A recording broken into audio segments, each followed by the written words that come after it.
This is an older version of the lathe. In fact, this is actually a composite of lots of different builds of the lathe. You can see the different colors. And I'm going to use this for demonstrating how to tear the lathe down and how to reassemble it. So I figured I would start backwards with a teardown so you can see it in operation and get an idea of what you're trying to build in the first place. So we've got our controller here, right? This is wired up to the electric motor.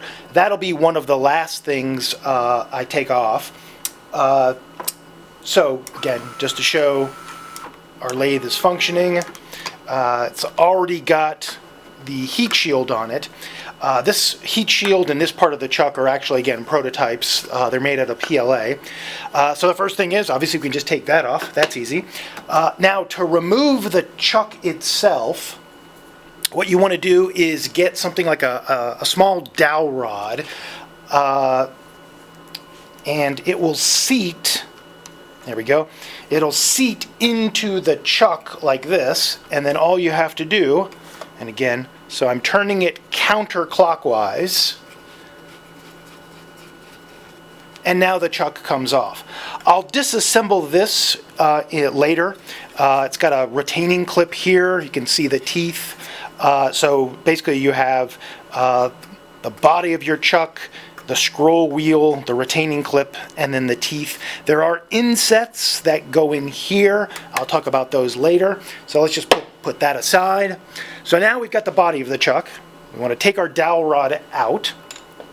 Now, to remove these, you can just pull them straight off. But it is a good idea to have a flathead screwdriver because we've put these little indentations right here and here.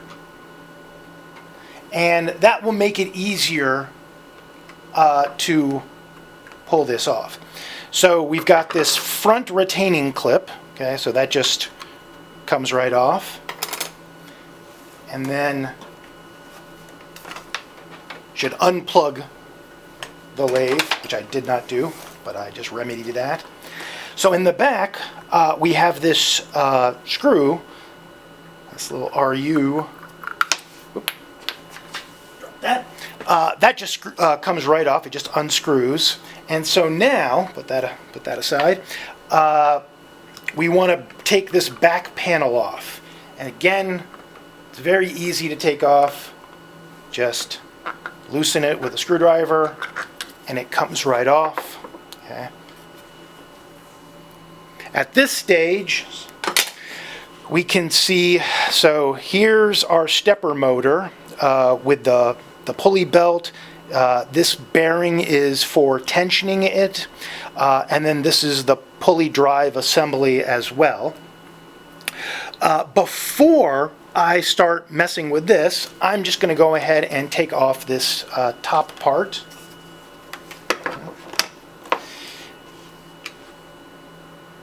And we can just, again, use the screwdriver to just kind of get underneath.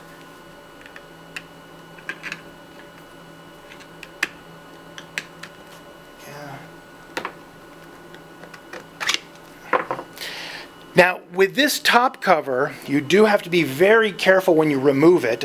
This one has a very good fit to it, but these bearings can get stuck in here depending on how good your tolerances are for your 3D print. So if it feels like it's not willing to come loose, just again, use a screwdriver or some other flat surface to gently wedge it off and you'll be fine. So we can just take this, put that there. So now we've got our bearing assembly. The easiest way at this point is simply take this bearing, which is for tensioning the belt, and just simply pulling that off. And then the moment we move this, now the belt's going to come loose. The easiest way to take the belt off is, so we have a pin here. Just push that straight back. I'll show you what that is. So that's this pin, okay? And that holds this in place. So the way these assemble you can see there are notches in here, and then they just link up right there. And that, again, is to hold our bearing assembly, so we can just put all these together. So now at this stage, well, we could remove the pulley on the stepper motor, but there's no point to doing that because the belt will come right off just like that. So now at this stage, we can just pull out so we've got basically the teeth that interact with the drive belt, and then the shaft itself, which is, of course, threaded. This, of course, comes apart. This is actually two pieces, so I'll just unscrew that just so you can see, and then that goes right back together. You don't have to over-tighten these 3D printed parts, and there we go. So now at this stage, remove the bearings. And again, these can be a little stiff depending on your 3D printing tolerances as far as how well they seat in here. If you're having trouble seating them in here, you either need to make some adjustments in the slicer for spacing, or just take a little bit of sandpaper and just gently sand the insides of these, and it goes in. But it really depends on the polymer and the printing condition. So these, I did no sanding or any other kind of work, and the bearings fit in. So we've got those. So now at this stage, and again, for this demo, I've only got one bolt in here. You unscrew the bolt, kind of hard to see it, right down there. You would ideally have 4 of them, and then we're going to be able to pull our stepper motor out. So as I mentioned, normally you'd have all 4 screws in the lathe. Basically just take your hex wrench or Allen wrench, unscrew it,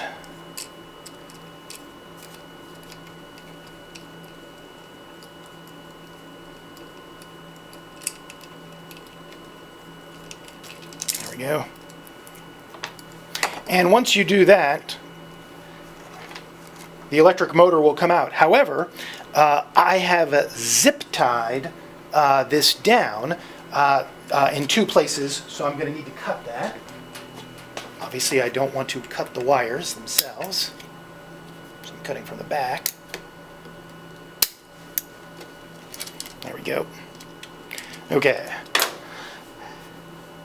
So now, there we go. There's the screw, or the nut that went to that screw.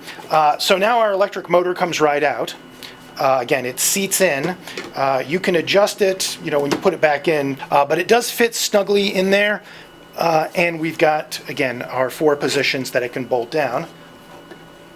I'll show tearing down the controller in a second. But again, this is the body, the frame of the lathe itself. A good wide base. These holes are either for magnets or for screws and washers, so you can mount it down to a surface, either temporarily or permanently.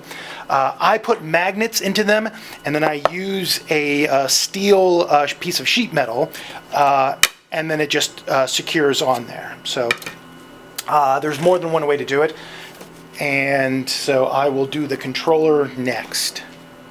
Through the procedure for disconnecting the controller. I just noticed this controller is actually mounted upside down. From a functional point of view, it doesn't matter, but that's just kind of funny. Now, what I'm also going to do is the type of cord I have on here. We actually have a new and improved version that seats in here. So when I do the install, I'll actually switch that out. So with our controller, first thing is we want to push down here, and that will basically loosen up the power connection. And I should be able, there we go, so I can take that out here. Now, see, this doesn't fit through here, which is unfortunate, and this doesn't fit through the hole. So you're going to need a little screwdriver. This is basically the type that comes with watch repair kits. it's Phillips. And so now, there we go. Okay. Underneath the controller is where you can get access to unscrew these wires. So this is kind of annoying, and one of the reasons why sometimes I mess up and put the controller in upside down. So there are our screws. So just loosen them. You should, of course, make a note of the connectivity of the wires, right? So we have green, then black, then blue, then red. Because if you wire them up in the wrong configuration, either won't work or there'll be some other issue. So I'll pull these out in a second. So now that I've loosened each one of those screws, the cables should just slide out. There we go. And the assembly comes off like this. We can get the wires out. Oh, I've got another zip tie. I think I've had this controller wired up for over a year, so these zip ties come in very handy. This one has, again, a nice long cable between the stepper motor and the controller. So I put a couple zip ties to help bundle the wires so they don't go all over the place. So now we have our controller, and again, we have access ports on this side. So you want to make sure when you mount it, you're doing that. What I meant was, I had it mounted like this. Should be mounted like that. So the power cables go into the back. But this cable was long enough that I could move this around, so it really doesn't matter. So you might find yourself actually mounting it like I did upside down if you take the cables and actually put them on the opposite side of the lathe, having them go around. So there might have actually been a logic for why I mounted it upside down. But this is how it's really designed to go, where the incline is going down. So we have our controller in here. There are two tabs that you can push on. Very carefully push and lift. And I will definitely say, at least in our early designs, this was the Achilles heel of the design, because there's just a thin layer of filament right here, and if you get too aggressive, pushing too hard, you can snap it. You can break it off, which is annoying. But let's see. There we go. Yes, look at that. So as I try and break it, so that's where the controller will snap into place. And so here is our controller. Let me get it right side up. Again, the wires that we hook up and so forth. What I'm going to do as far as this build is concerned is I'm going to, now that I've showed how to essentially deconstruct everything, I will make another video showing me putting everything back together.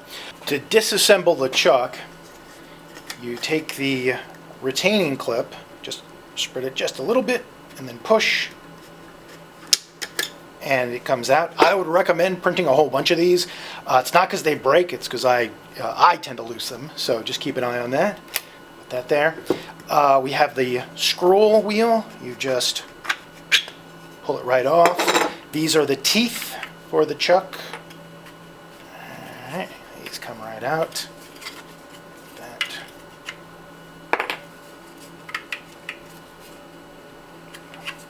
Yeah. There are magnets that have been glued into the face of the chuck. They're covered by aluminum foil tape, I should say. So there's a neodymium magnet that's been glued into the face of the chuck, and these two indentations are for, again, we have pins on the heat shield, and it seats right in here. This particular heat shield, I haven't put the aluminum on it because it's just a prototype. The actual heat shield,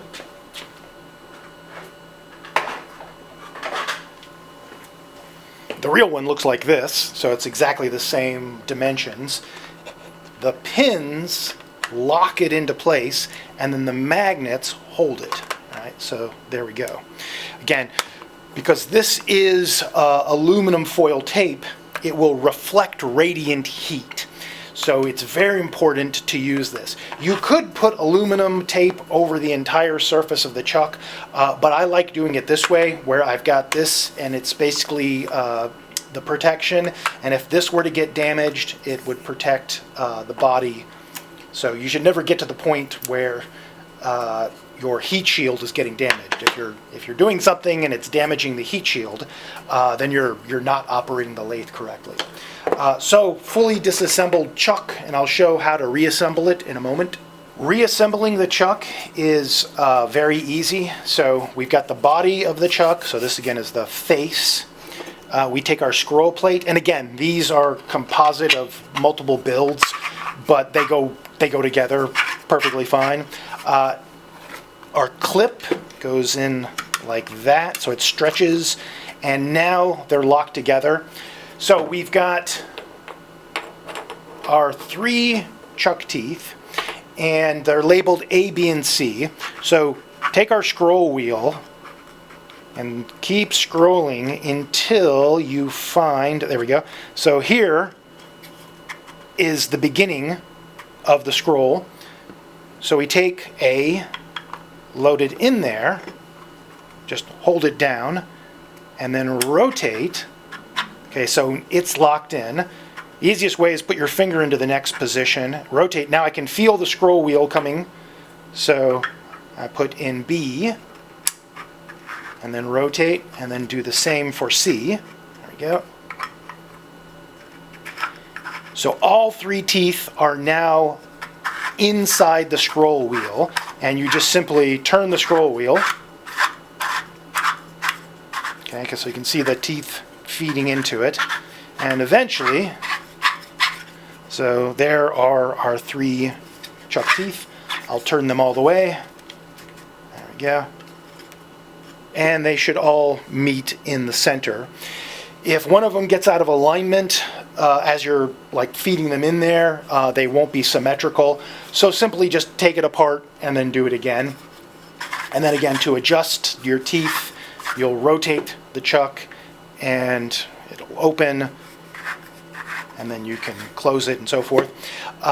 There are some side screw threads here where you can put in basically a pin that tightens in, and I'll show that with a different chuck so you can see the color difference to make it easier to see what's going on. So here we have a working, fully working lathe. This entire lathe, including the housing of the controller, is made out of fire retardant polycarbonate.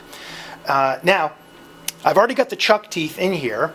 Another way that you can hold and adjust material if you want, there are these 2 screw holes and these pins that feed into them. Basically just thread this in. Actually, so this basically is a little hex wrench. So the pins feed into it. There are 6 holes, so I've got a total of 6 pins, but I'm only going to demonstrate this with 1. So if I wanted to use the pins, you simply screw them in. It does take a while because they're relatively short to get it to travel all the way through, so I'm not going to do that. But let me just pull that out. So you just keep screwing this in. It will eventually get to the chuck face, and there are 2 of these connections or screw thread. One will give you a pin in front of the chuck teeth, and the other will give you a pin behind it. So if you have a piece of work and for whatever reason you're not being able to, you can't center it very well with the chuck teeth, you can essentially use these pin connectors to come in and make some small adjustments. Honestly, I don't use the pins anymore. I found that the chuck teeth are more than sufficient for most things, but it is good to have the option to use these if you need it. And our plan is to publish this version of the chuck, which has the 3 teeth in the center and then a total of 6 pins going around the perimeter, and then to publish a version of the chuck where it does not have these additional pins on the side if you don't want to use them. That will simplify the 3D printing. And the chuck face will be compatible with the scroll wheel regardless. And the teeth. Okay, so this is future me interrupting this tutorial. So when I originally wired this up and did my assembly, I actually reversed the power and controller wires. It functioned, but it was just silly because I gave up basically 3-4 inches of room by having to have the power on this side and the controller wires moving. So now I'm just going to show you how to do it correctly. So we've got our female power connector. So we place that through here on the left. So you're going to be working like this. So, and this will just push right in. There we go. Okay. So these 2 power cables go up like this. By the way, you don't have to, but I've put connectors on here that are crimped, which makes handling the wires much easier. When you're shipped these components, they just have standard bare wires, which will perfectly function, but if you're taking them on and off frequently, it becomes annoying. Another thing I've done is, like on this power connector, to remember which one is red and which one is blue, I put a little black line for the black connection. Okay, so get those in position. So I'll put the black one in first, and I will take my Phillips screwdriver and tighten that. Again, you have to get the connector in the right orientation, because if you have it like this, it won't seat into the connector that it's gonna tighten down into. It's kind of, there we go, tricky that way. Now, again, you want these to be snug, but you don't want to over tighten it because it's very easy to strip these screws. On the positive side, once you've got this all wired up correctly, you shouldn't have to take it apart. It's not something that you take apart on a regular basis. So now I've got my control wires. Okay, so now I'm going to bring them through on where I've got the C for controller. And they just go right in like this. Grab them here and then redirect them. And then they also come up through the center.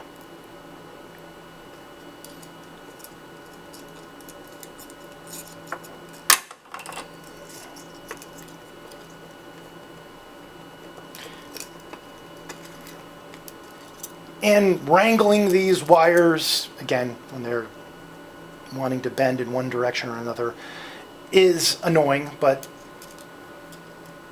there we go. Oh, almost. That's the red one.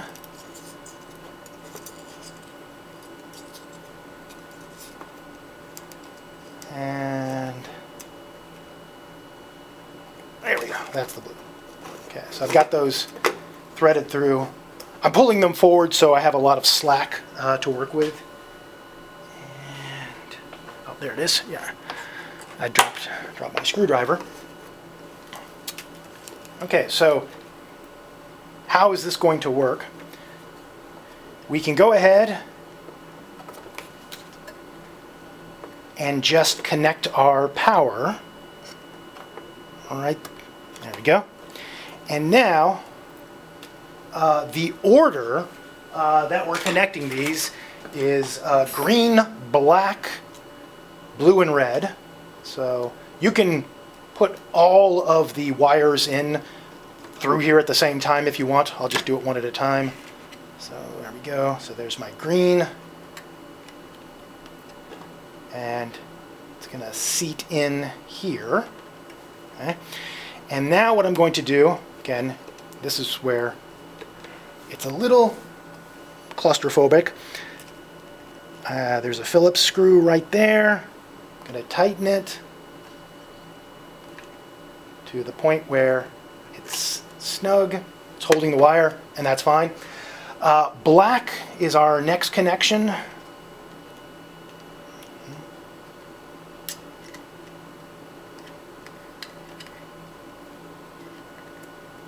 goes there.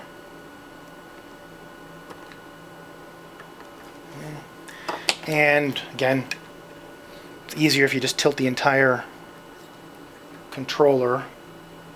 So we tighten that. So we've got our green, we've got our black, and now we need blue.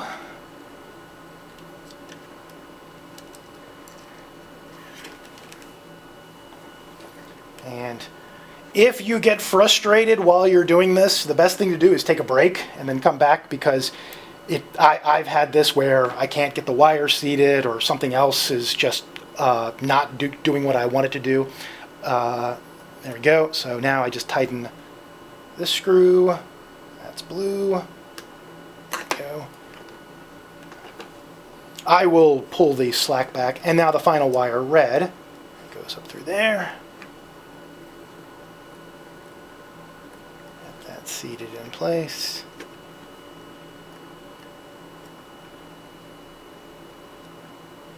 Okay, so that's tight. So all 4 of the control wires are nice and tightly seated in place. So I'm going to get rid of some of that slack, pull that through. Again, I don't want to pull too hard. There we go. And remember, there are locking pins right there. So, and there we are. So now, all my connections are hooked up the way they're supposed to. When you operate the lathe, so I've got the lathe. I realized that I got the power connector in place, but I forgot to put the locking ring and the nut that will screw it and lock it into place. So still easy to make these kind of mistakes, but easy to fix them as well. So there we go. I've got the controller already wired up, so I just moved those into place. So there's the little washer slash locking ring, and here's the nut that will actually lock it in place. Tighten that. Okay, so now, there we go. And so now, go back to the beginning of wiring this back in. So here is our black connection.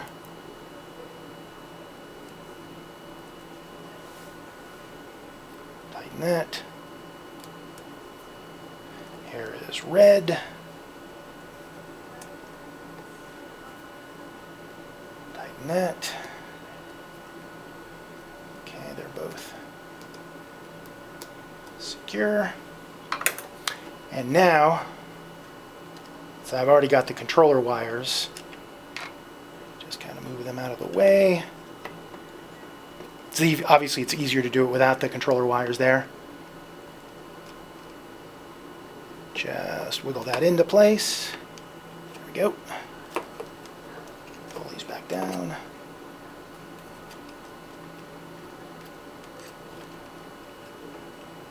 There we go.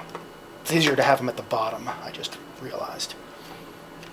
Right there. There we go. So yeah, have your controller wires at the bottom, and then just push up, and there we go. So I've made at least half a dozen small mistakes like that of putting the controller together just in the last couple days. So I'm a bit rusty at it because it's one of those things where you can do it and then not have to worry about it for a year or so.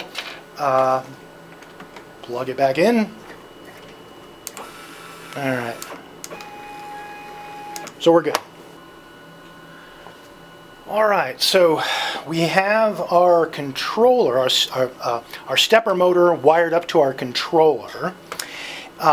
Just for good measure, I went ahead and took off the pulley for the timing belt. So when you get your stepper motor, it's going to look like this. So you'll need this part, put that there, and then just with a hex wrench, go ahead and then just tighten it. Some of these actually have two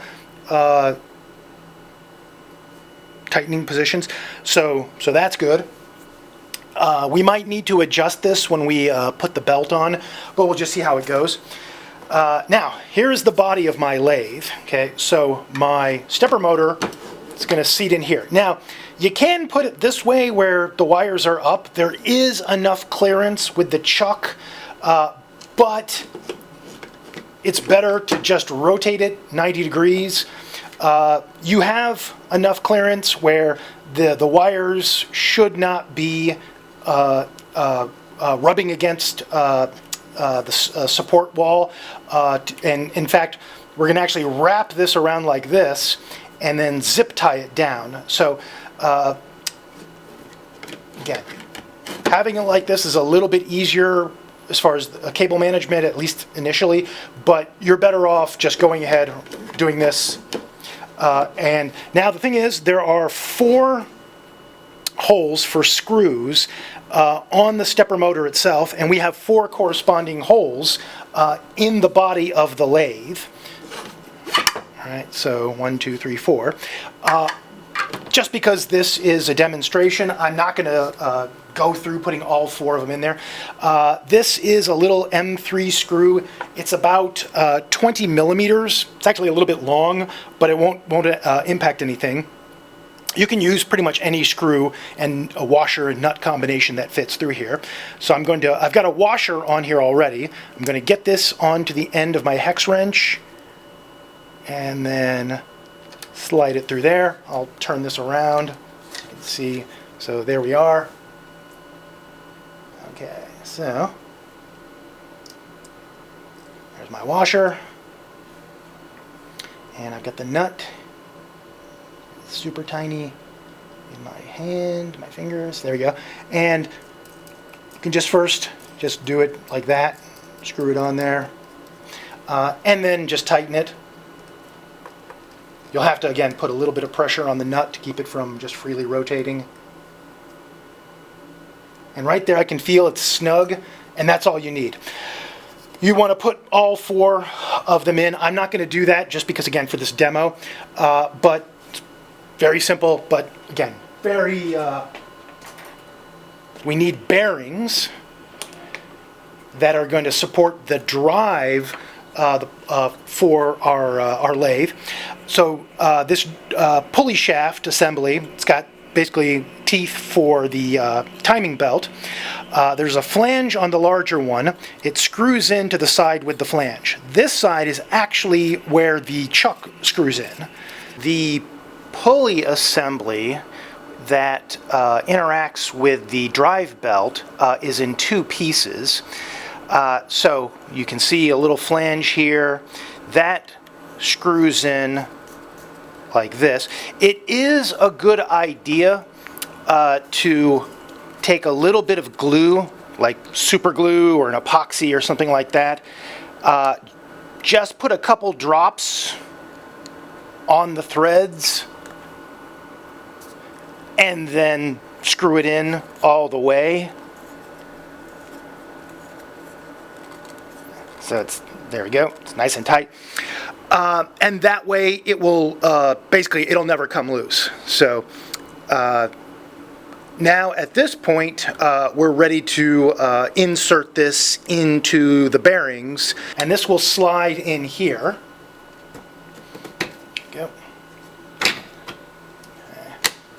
we go. By the way, if you have trouble putting the bearings in, like the whole thing, the whole assembly can come out, just take a little bit of sandpaper and sand inside the grooves, and that should help. Otherwise, you might need to make adjustments on your 3D printer. And so you can see that these look pretty well aligned. I'm going to make a slight adjustment where I'm going to loosen this and then push this back just a hair. That in there so I can tighten it.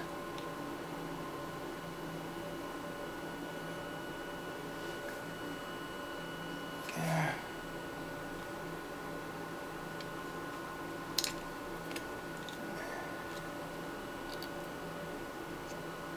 Okay. So I'm just making sure that the timing belt isn't going to be twisted or anything like that. And so now the timing belt, you just place it on like this. Right now the timing belt has no tension on it, so it's not going to work. So we have these three parts. This pin goes into the back, and it's going to fit through here. You'll see, there we go, that it's got these insets. Those pins lock in here, right there. I've drawn a reference point, so it makes it easier to line them up. All right, so they lock in. The reason you'll see why that's important in a second is to get the bearing into position. What you actually want to do is you want to push this back so it's flush. So it's just holding it like this. Now take the belt, okay, and we're going to push the belt back like that with the bearing. So let me move so you can see my fingers. Okay, so I'm going to push, and now I bring that locking pin back into position. And when you do that, the part that the bearing is on can rotate a little bit. So that's where having that marker, it allows you to line it up, and then you just basically you push until you get this all the way through. These threads are going to be where we screw in a nut to basically hold the cover on. So at this point, we've got, I want to make sure everything is seated, we've got our stepper motor attached to the timing belt with the tension bearing in place. Everything looks good, and of course it's attached to the drive shaft. So we can start putting on the rest of the parts and pieces that are going to hold everything in place. Now, we have to be careful so if I put the cover on like this, you see how this part of the drive shaft is exposed. That's because I have it backwards. Okay, so it goes on like this. Okay, so you can see how this is flush, and you just push it straight down, and there you go.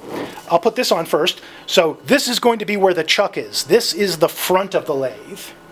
So we have a faceplate that locks in there, so that's going to hold everything together.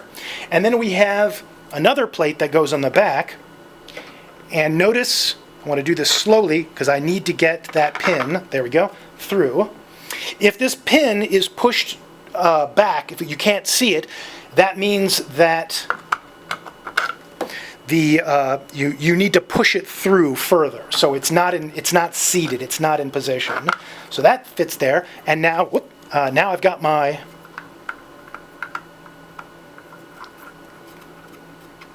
there we go. And this just needs to be finger tight because there's no actual mechanical force like trying to rip off the cover. And so now the body of my lathe is fully assembled. I'm going to zip tie down this cord so it's down here. The next step is putting the chuck on, and that's actually very easy. So take a dowel rod, a small one, maybe 1/4 inch or less. It'll fit through this gap, and I can move this a little bit with my fingers just to get it lined up. There we go. It actually goes all the way through. This locks the pulley in place. So now I can take my chuck and just screw it on. Sometimes it takes a couple times of getting it lined up so the threads match. So I can do that so you can see what I'm doing on the camera. There we go. All right. Once they're lined up, you just screw it in. I'm tightening it clockwise. Okay, so we're tightening it. Once you feel it gets snug, that's it. You don't have to like wrench it down or anything. In fact, you never want to do that with any of these parts. Now, remove this. Okay, I'm going to plug the controller in. This out of the way. And there we go. So our lathe is functional. Right now we're rotating with the power setting at 250. You know, we can turn that up, turn that down. But this whole process, and then of course going the other direction, this whole process of tearing down and building up the lathe shouldn't take more than 15 to 30 minutes, depending on how familiar you are with all the parts and pieces. Again, I would have a fully functional lathe. This particular lathe is not made out of the fire retardant material, so I no longer use this, so I'm not going to actually go to the trouble of putting the zip ties or anything like that on here. But it would still function. Now again, the best practice for the lathe construction is to make it out of a fire retardant material, something that is self-extinguishing.